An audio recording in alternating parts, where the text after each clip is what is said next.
ओंकार ओडिया। नमस्कार फ्रेंड्स, ओंकार ओडिया चैनल रे आपण मानकु स्वागत। फ्रेंड्स, आज क्षुद्र भिडियो रे एभली को उद्ग्र तंत्रक्त समूहिनी क्रिया को शेयर करूची, जहाँ माध्यम कि कौन सी स्त्री हो बा झियो तांकर योनि चक्र को सीधा सड़क भेद करिथाय। योनि चक्र जहाँकि जीवर मूलाधार चक्र अटे, मूल पिंड अटे।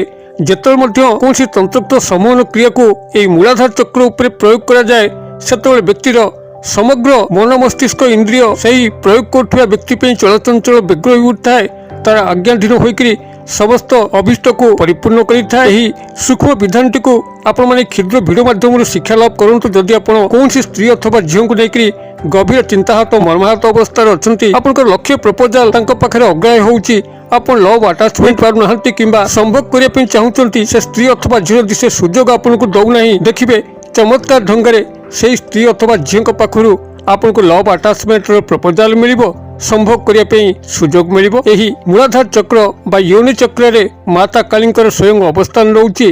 अंटा पाखरे थिबा स्वाधिष्ठान चक्र निम्नवर्ती अंचल आपन योनि चक्र बा मूलाधार चक्र अवस्थित। एही मूलाधार चक्र को नहीं आज क्षुद्र भिडियो प्रस्तुति आपण माने अत्यंत सूक्ष्म भाव में कौन भारी सामग्री आयोजन न थाई कि जटिल मंत्र तत्वर आश्रय न थाई खूब सहज जल्दी भिडियो को आपण माने शेष पर्यंत गभीर ध्यान सहकार देखी नियंती गोटे थर ही आपण सफल हो पारे। कौन स्त्री अथवा झील प्रेम संपर्क तरफ ही आपको मिलने लगे, संभोग संपर्क आवेदन मिलने लगे। भिडियो को शेष पर्यंत गभीर ध्यान सहकार देखो। चैनल को प्रथम बार आसुले एभली कंटेंट आपको रुचि रोते चैनल करे लाल कलर सब्सक्राइब बटन क्लिक करी बेल आइकन क्लिक करी ऑल नोटिफिकेशन पर क्लिक करी चैनल को सब्सक्राइब कर जब कि आम जिते आपण सेवार यही तंत्र मंत्र भिडियो अपलोड करूँ ता सर्वप्रथम नोटिफिकेशन आपन पाखे पहुँचो एवं से सबको आपण सर्वदूर देखिकी किछि ज्ञान आहरण करें। तेज फ्रेंड्स एवं नजर पकेबा शक्तिशाली तंत्रक्त समूहिनी संभोग क्रिया जहाँ माध्यम कि कौन सी स्त्री हो बा झील जो आप मूलाधार चक्र योनि चक्र उपरे क्रियाटी को निविष्ट करुँच से स्त्री अथवा झील संपूर्ण मन मस्तिष्क इंद्रिय आपण एभली चलचंचल व्यग्र हो उठिबो, से निजको नियंत्रण करें ना कि कौन सी परिवेश तंकर पारिवारिक परिवेश होता व्यक्तिगत वायव प्रकृति होता जहाँ मध्य थाउ से निजको नियंत्रण करें ना संपूर्ण भाव में आपण पाखे समर्पित हे तरफ से आपण लव आटाचमेंट हेबे एवं समयानुक्रमे से ही संभोग पे आपण को रिक्वेस्ट करेंगे। एथि आपन को मुख खोलिया पड़ो ना कि कौन कार्यक्रम करने पड़ो ना, जहाँ किसी घटो यही अद्भुत योनि चक्र माध्यम होता तंत्रक्त संभोग क्रिया माध्यम संगठित हम। आपण मैंने देखिए किभली से स्त्री अथवा झील आपण दिन राति छटपट होगा लगुंट एवं आपण को प्रेम निवेदन कर शक्तिशाली तंत्रक्त समूहन क्रिया को आपण सुचारू रूप से संपादन करने आपन मात्र गोटे जिनसर आवश्यक ता हूँ डालिंब गछर काठी, जहाँकि आप खूब सहज प्राप्त करें। डालिंब जो फल ताको आपण भल कि जानी डालिंब गछ आपन जदि पाखापाखि नाही तेबे अनुसंधान करंतु का बाड़ी तो निश्चित भाव थी आपड़ सेठारे खंडे काठी आनी पारिबे अथवा पाखे जो नर्सरी उद्यान विभाग रही जो मैंने गछ चारा विक्रय करती पाखे डालिंब गछ पाखे थी नर्सरी उद्यान विभाग सह जोगाजोग कर गोटे चारा गछ आनी लगे गछ टिके बड़ हो गला आपने क्रिएटिव करूँ सबुठ भल हम आपण पाखापाखि कौन स्थान को निरूपण करूँ जो डालिंब गछ टिके वर्धित अवस्था अच्छी।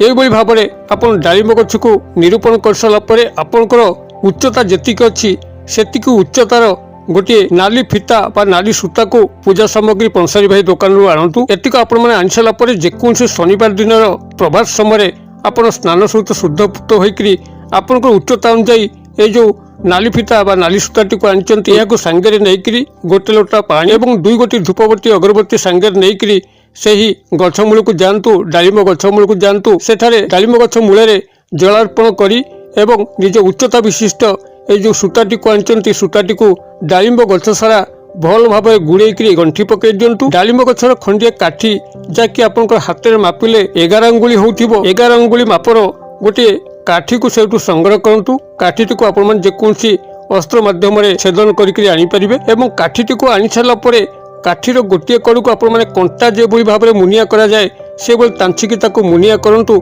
एवं काठीटी को आनिक आपण पाखे रखु। पाखे रखी सारापर से शनिवार दिन रात्र समय जितेबाला गृहटी आप शांत स्निग्ध परिवेश भरुची କୌଣସି ସ୍ଥାନରେ କୋଳାହଳମୟ ନାହିଁ। ଏଇଭଳି ପରିବେଶ ଦେଖିକରି ସେହି ସ୍ତ୍ରୀ ଅଥବା ଝିଅଙ୍କର ଗୃହଟି ଯେଉଁ ଦିଗରେ ଅଛି ସେହି ଦିଗକୁ ମୁଖ କରିକିରି ଏହି ଡାଳିମ୍ବ ଗଛର କାଠିଟିକୁ ଆପଣଙ୍କର ହାତ ପାପୁଲିରେ ରଖିକରି ଏହି ସ୍ତ୍ରୀ ଝିଅଙ୍କୁ ଗଭୀର ଭାବରେ ଧ୍ୟାନସ୍ଥ ରୁହନ୍ତୁ। ତାଙ୍କ ସହ ଯେଉଁ କ୍ରିୟା ଆପଣମାନେ କରିବା ପାଇଁ ଯାଉଛନ୍ତି ତାହା ଆପଣଙ୍କର ନୈସର୍ଗିକ ସ୍ନେହ ପ୍ରେମ ସମ୍ପର୍କ ହୋଇଥାଉ କିମ୍ବା ସମ୍ଭୋଗ କ୍ରିୟା ହୋଇଥାଉ, ତା ଗୋଟେ କଳ୍ପିତ ଚିତ୍ର ଆପଣଙ୍କ ମନ ମଧ୍ୟରେ ରଖନ୍ତୁ। ଯେଉଁଭଳି ଭାବରେ ତାଙ୍କୁ ଆପଣ ନିଜ ଭିତରେ ସମ୍ପୂର୍ଣ୍ଣ ଦର୍ଶନ କରି ନେଉଛନ୍ତି, ତାଙ୍କ ସହ କଳ୍ପିତ କାର୍ଯ୍ୟକ୍ରମର ଚିତ୍ରଟିକୁ ନିଜ ଭିତରେ ଦେଖି ନେଉଛନ୍ତି, ସେହି ସମୟରେ ଆପଣମାନେ ଏହି କ୍ଷୁଦ୍ର ମନ୍ତ୍ରକୁ ମାତ୍ର 7 ଥର ଉଚ୍ଚାରଣ କରନ୍ତୁ। ମନ୍ତ୍ର ହେଉଛି ଆପଣଙ୍କର ଓଂ ୟୋନି ବଶ୍ୟମ୍ ସ୍ୱାହା। ମୁଁ ଆଉଥରେ କହିଦେଉଛି ଓଂ ୟୋନି ବଶ୍ୟମ୍ ସ୍ୱାହା। ବନାନ ଡାକି ଦେଉଛି ଓଂ ଲେଖିପାରିବେ ୟୋନି ଅନ୍ତସ୍ଥ ୟ ଓକାରେ ନ ସେଇକାରେ ୟୋନି ବଶ୍ୟମ୍ ବ ତାଲବେଶ ଜ୍ୟ ଫଳା ଅନୁସାର ବଶ୍ୟମ୍ ସ୍ୱାହା ଓଂ ୟୋନି ବଶ୍ୟମ୍ ସ୍ୱାହା। ଏହାକୁ ଆପଣମାନେ ସେଠି 7 ଥର ଉଚ୍ଚାରଣ କରନ୍ତୁ ଏବଂ 7 ଥର ଉଚ୍ଚାରଣ କରିସାରିଲା ପରେ ସେହି କାଠିଟିକୁ ଆପଣଙ୍କ ତକିଆ ତଳେ ରଖିକି ରାତ୍ରରେ ଶୟନ କରିଦିଅନ୍ତୁ। ତା ପରଦିନ ପ୍ରଭାତ ସମୟରେ ଯେତେବେଳେ ଆପଣଙ୍କ ନିଦ୍ରା ତ୍ୟାଗ ଘଟୁଛି, ସେତେବେଳେ ସେ କାଠିଟିକୁ ଚୁପଚାପ ତକିଆ ତଳୁ ବାହାର କରିକିରି ସେହି ଡାଳିମ୍ବ ଗଛ ମୂଳକୁ ଯାଆନ୍ତୁ। ସେଠାରେ ଡାଳିମ୍ବ ଗଛ ମୂଳରେ କାଠିଟିକୁ ଭଲ ଭାବରେ ପୋତି ଦେଇକି ଆସନ୍ତୁ ମାଟି ତଳେ।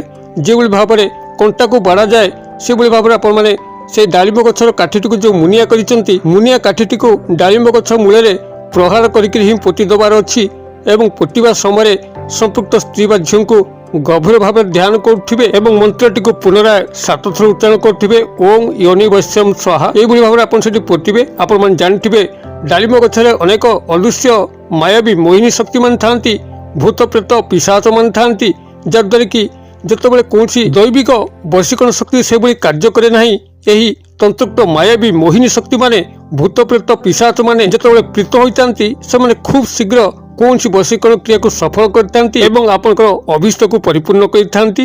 ଯଦି ଆପଣମାନେ କ୍ରିୟାରେ ସଫଳ ହେଉଛନ୍ତି, ଆପଣ କେବେ ମଧ୍ୟ ସେଇ ଡାଳିମ୍ବ ଗଛ ମୂଳକୁ ଯିବେ, ସେଠାରୁ ଆପଣଙ୍କର ଯେଉଁ ଫିତାଟିକୁ ବାନ୍ଧିଥିଲେ ଫିତାଟିକୁ ସେଠି ଫିଟେଇ ଦେଇକି ତାକୁ ଜଳ ପ୍ରବାହିତ କରିବେ ଏବଂ ଡାଳିମ୍ବ ଗଛ ମୂଳରେ କିଛି ଭୋଗରାଗ କରିକି ଆସିବେ, ଯାହାକି ଆପଣଙ୍କ ସେ ଅଦୃଶ୍ୟ ମାୟାବୀ ମୋହିନୀ ଶକ୍ତିମାନେ ଭୂତ ପ୍ରେତ ପିଶାଚମାନେ ତାକୁ ଭୋଗ ରୂପରେ ଗ୍ରହଣ କରିବେ, ଆପଣଙ୍କୁ ଆଶୀର୍ବାଦ ପ୍ରଦାନ କରିବେ। ଏବଂ ଏହାକୁ ଯଦି କୌଣସି ନାରୀ ମଧ୍ୟ ଚାହେଁ କୌଣସି ପୁରୁଷ ବନ୍ଧୁକୁ ପ୍ରାପ୍ତ କରିବା ପାଇଁ, ସେ ମଧ୍ୟ ଅନୁରୂପ ଢଙ୍ଗରେ କରିପାରିବ। କେବଳ ୟୋନି ସ୍ଥାନରେ ମନ୍ତ୍ର ଯେଉଁ ୟୋନି ଅଛି, ୟୋନି ସ୍ଥାନରେ ଲିଙ୍ଗମ ଶବ୍ଦକୁ ବ୍ୟବହାର କରିକି ସେମାନେ କୌଣସି ପୁରୁଷ ବନ୍ଧୁଙ୍କୁ ପ୍ରାପ୍ତ କରିପାରିବେ।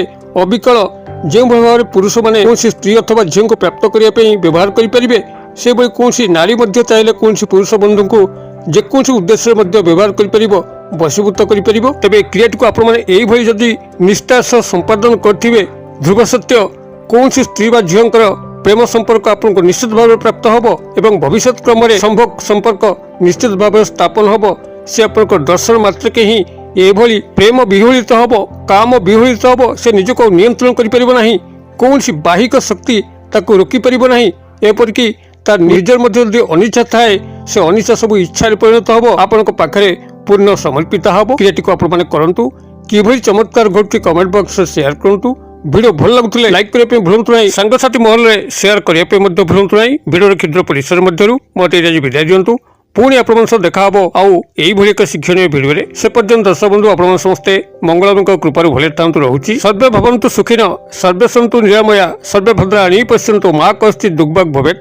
ଓଂ ଶାନ୍ତି, ଓଂ ଶାନ୍ତି, ଓଂ ଶାନ୍ତି। ନମସ୍କାର।